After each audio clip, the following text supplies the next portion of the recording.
আজকের এই রেসিপি দেখার পর আমার মনে হয় না কারোর এই করলা খেতে অপছন্দ হবে, কেননা অনেকেই আছেন যারা করলা ভাজি কিংবা ভর্তা খেতে কেউই পছন্দ করেন না। আমিও আপনাদের মতো একটা টাইমে করলা ভাজি তো দূরে থাক, ভর্তা ইভেন কি তরকারি এটা তো বলার বাইরে একদমই পছন্দ করতাম না। কিন্তু এরকম ভাবে রান্না করে দিলে যে কেউই না করতে পারবে না, যে একবার হলেও মুখে দিতেই হবে। আর একবার যে মুখে দিবে সে এই স্বাদটা পাবে, এই তরকারির প্রতি ফ্যান হয়ে যাবে, আমি সত্যি বলতেছি। আর করলার এত পুষ্টিগুণ, আমি মনে হয় করলার জুস ছাড়া সবকিছু এখন খেতে পারবো, আর কাঁচা করলা খাওয়া ছাড়া আর কি। তো অনেকেই আছেন করলা ভাজিও খেতে পছন্দ করেন না, করলা ভর্তাও খেতে পছন্দ করেন না। আমি করলার ঝোল দিয়া তরকারি রান্নাও পছন্দ করি, করলার এই তরকারিটাও পছন্দ করি, প্লাস ভর্তা বলেন ভাজি বলেন আমি সবকিছুই করলার পছন্দ করি। আমার কাছে খুবই ভালো লাগে।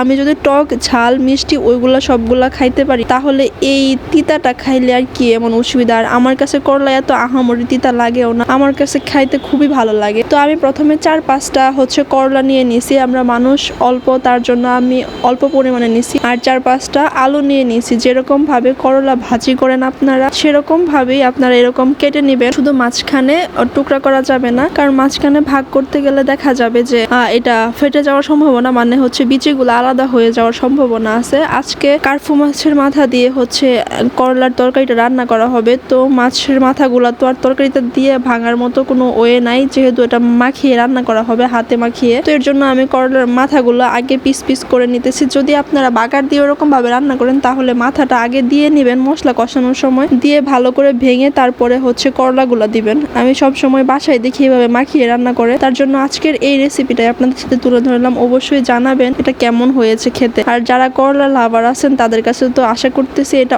অনেক মজার একটা খাবার হবে। এখানে অন্য কোনো মশলা নাই, বেসিক যে মশলাগুলো আছে হলুদ, মরিচ, ধনিয়া, লবণ, পেঁয়াজ কুচি, এগুলো দিয়ে ভালো করে মাখায় নিতে হবে। আর অল্প পরিমাণে তেল দিতে হবে। তো ভালো করে মাখায় নিলে হয় কি, এটা হাতের মাখানো তরকারিটা আলাদা রকম একটা স্বাদ লাগে, প্লাস বাগার দেওয়ার তরকারিটাই কিন্তু অন্যরকম একটা স্বাদ লাগে। আর এটার মধ্যে খুব বেশি পরিমাণে ঝোল দেওয়ার দরকার নাই, যতটুকু মাছটা সিদ্ধ হবে ততটুকু। এটা একটু শুকনো শুকনো খেলেই খুব বেশি মজা লাগে। অনেকেই ঝোল দিয়ে রান্না করেন, সেটার তরকারি কাটারটাও অন্যরকম আর রান্নাটাও অন্যরকম। তো যাই হোক, এখানে ভালো করে মশলাগুলো মিশিয়ে নেওয়ার পর এখন চুলায় বসিয়ে দিব। চুলায় বসিয়ে বেশিক্ষণ টাইম লাগে না এটা রান্না করতে, ঢাকনা দিয়ে ঢেকে দিলে কিছুক্ষণের মধ্যেই রান্না কিন্তু হয়ে যায়, প্রায় 10 মিনিটের মতো হয়তো বা রান্না করলে। আমি ঘড়ি ধরা টাইম বলতে পারতেছি না, তার জন্য সরি। তো যাই হোক, আপনারা যদি কেউ পছন্দ করে থাকেন আমার ভিডিওটি, অবশ্যই বলবেন যে আজকের তরকারিটা কেমন হয়েছে। আর কালার দেখতেছেন, মাশাআল্লাহ, আমি তো এটার পুরো ফ্যান। আমার তরকারিটা এত ভালো লাগে, এত ভালো লাগে, আমার মনে হয় এটা ছাড়া আর অন্য কিছু খেতেই ভালো লাগে না। যেদিন বাসায় এই তরকারি রান্না করা হয়,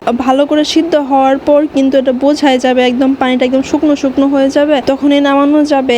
আর আসলে করলার এত পুষ্টিগুণ আমরা কেন যে খাই না, আমি সেটাই বুঝি না। আমরা করি কি, যে নামানোর 5 মিনিট আগে দিয়ে কাঁচামরিচ দিয়ে নেই। আপনারা হয়তোবা তরকারি শুরুতেই আপনারা কাঁচামরিচ দেন, অনেকেই আপনাদের ইচ্ছা মতো টাইমিং অনুযায়ী কাঁচামরিচটা দিবেন। তো এই যে দেখেন, মাশাআল্লাহ, আমার করলার তরকারি তো রেডি। এখন এটা খাওয়ার পালা। আসলে এটা মাশাআল্লাহ অনেক স্বাদের হয়েছে। যারা যারা করলা পছন্দ করেন বা অপছন্দ করেন, তারা সবাই জানাবেন আমার আজকের করলার রেসিপি কেমন হয়েছে। আর যদি বাসায় ট্রাই করেন, অবশ্যই কিন্তু জানাবেন। সবাইকে অনেক অনেক ধন্যবাদ।